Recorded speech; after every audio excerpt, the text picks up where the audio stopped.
Here's another spring cleanup find from last week.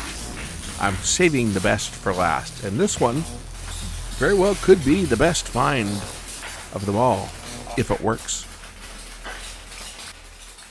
I was saving the spring cleanup finds, the best for the last, and I think this might be the best find, if it works. I don't know whether it works or not, but this one here, it's a Yamaha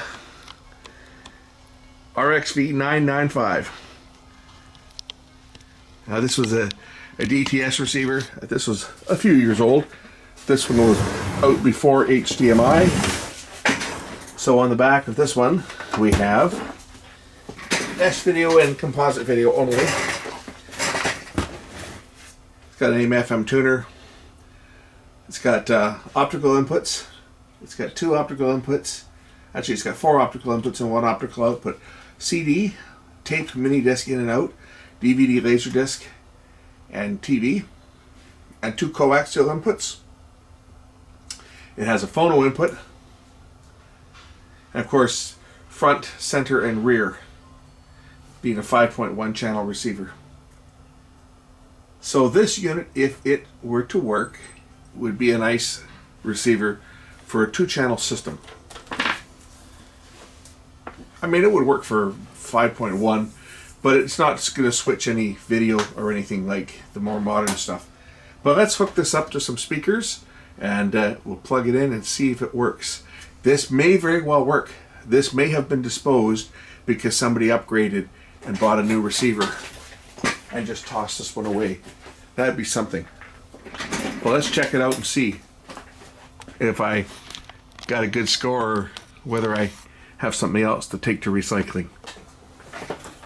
Make sure the volume's all the way down at minimum, and let's turn it on. And it's lighting up. The display's not very bright, but then again it is bright in here. But is there a display? Is there a brightness control on this? It's got a manual record out. This is nice. Look at that. You can select source, DVD, TV, video auxiliary, VCR1, VCR2. I mean, this has got everything on it that would have been top of the line back in its day. I mean, it's just a cool unit. And we can select the inputs here. I wonder why this display is so dim. I'm looking to see if there's a brightness control, because it is very dim. But many of these had a brightness. It may only be on the remote, which I don't have. But we'll see if it picks anything up. Tune it down to FM.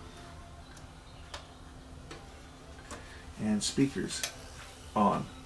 I hear 1 channel. Oh!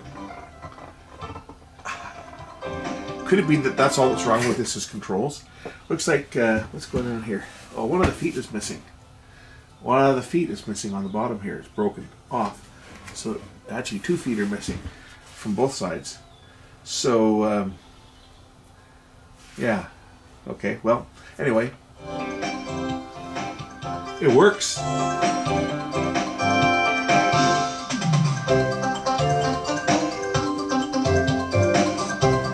Controls are bad. This could be the find of the year. Definitely, this could be the find of the year. I was looking to see what mode this is in. Effects off. Oh, it's got all these different effects.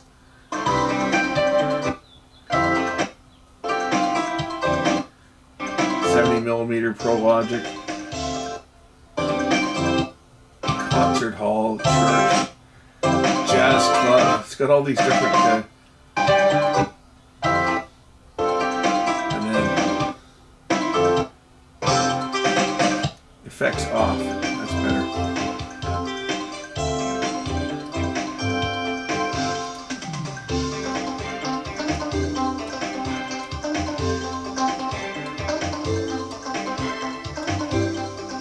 Okay, so I think what we need to do on this is pull it apart and clean the controls.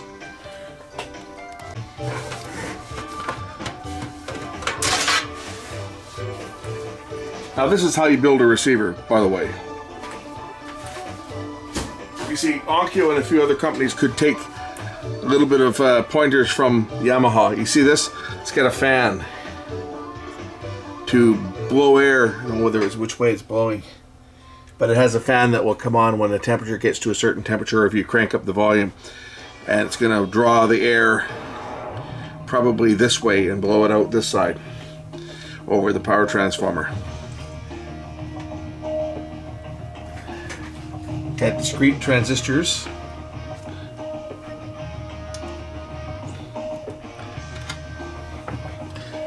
That almost created sparks. Good place for that metal bracket just to fall off when you take out the screws. That's kind of a dumb design. Okay, I take back what I said.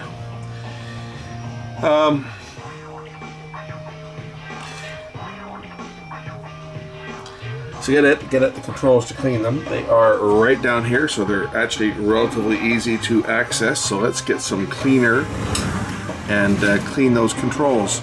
And that's about all I'm going to do to this thing, because there's really nothing wrong with it.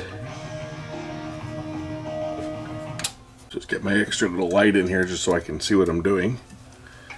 We'll get the cleaner in here.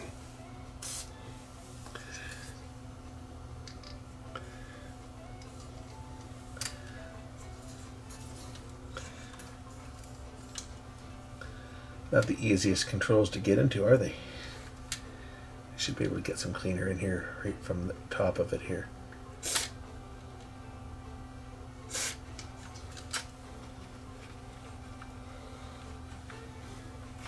That's the balance control.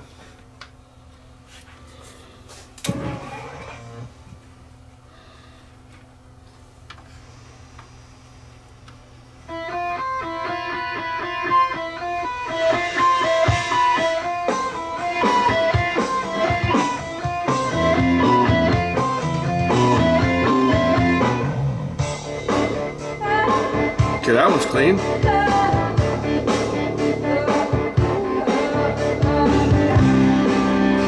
We'll do the same for the other two. And then I gotta fix the volume control, as the volume control itself is loose. My can is getting low. I gotta kind of prime it every time. And when I invert it, I'll lose what's in the straw.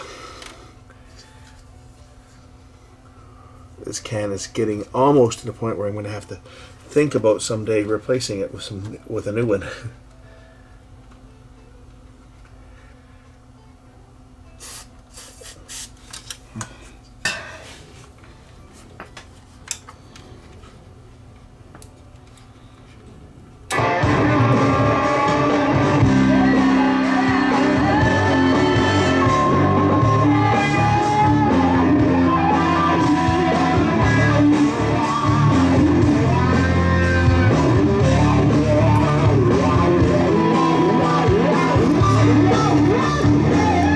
One thing I'll notice is when I turn the volume control, this board is loose.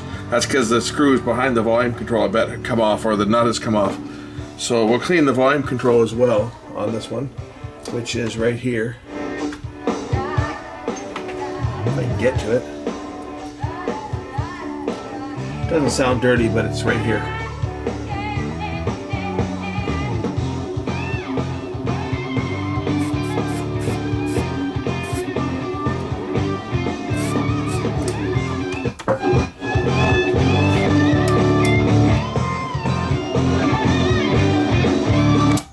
I should probably also give that switch, the record out selector switch, a shot of cleaner.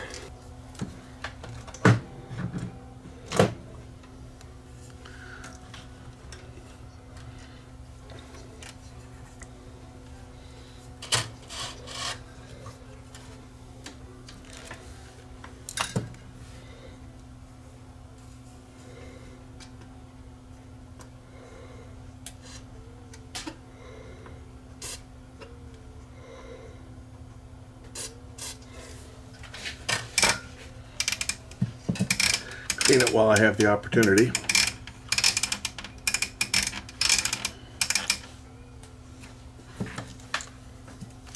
Okay, let's take a look behind the volume control. It's just a That's just the nut, looks like. There's the whole bracket loose. I think it's just the nut that's loose, so we can tighten that up with a pair of pliers.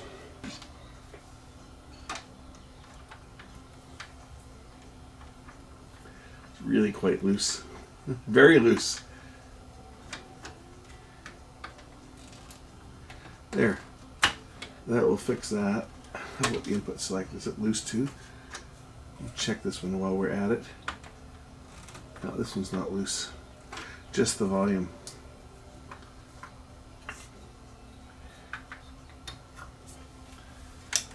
Okay, this should do it for this one. I think there's nothing else wrong.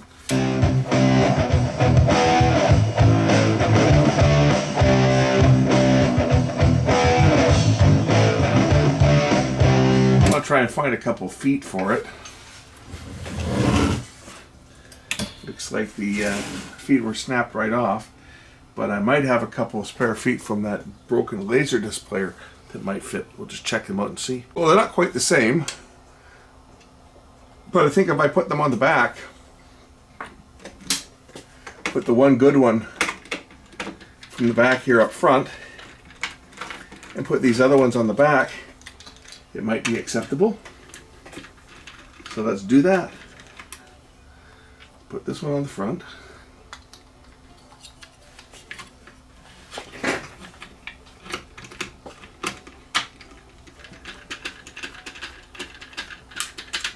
And then put these ones on the back. At least it'll balance it off a little more so it's not sitting lopsided. And no one's going to see the smaller feet on the back. See, this receiver I'll probably sell. I might keep it myself, but I have a nice amp in the shop here already. I have that Akai, which is really that AM 2450. Actually is a very nice amp, and for the shop it's more than what I need. So this one might be better suited to put up for sale because I could probably get a couple dollars for this one. And now with the proper feet on the back, at least it won't be lopsided. It'll look a little more balanced. Actually sits up, facing up a little bit, which makes it look nice. Anyway, let's get the top cover on this one. And then put the top back on.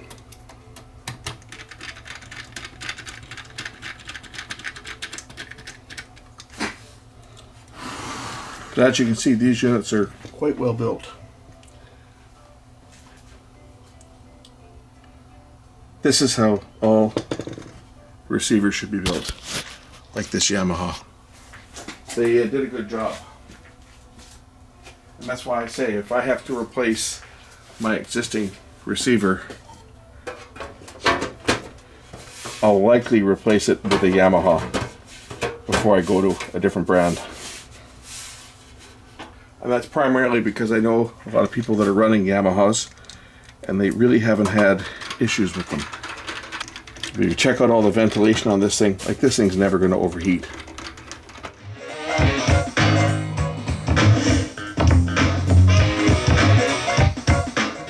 There it is.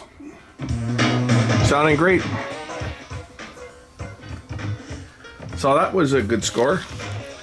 But this is the last of the equipment that I found on spring cleanup, I think. Or is there another piece or two?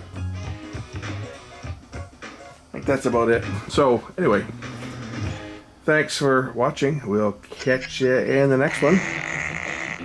Bye for now. Oops, phone call.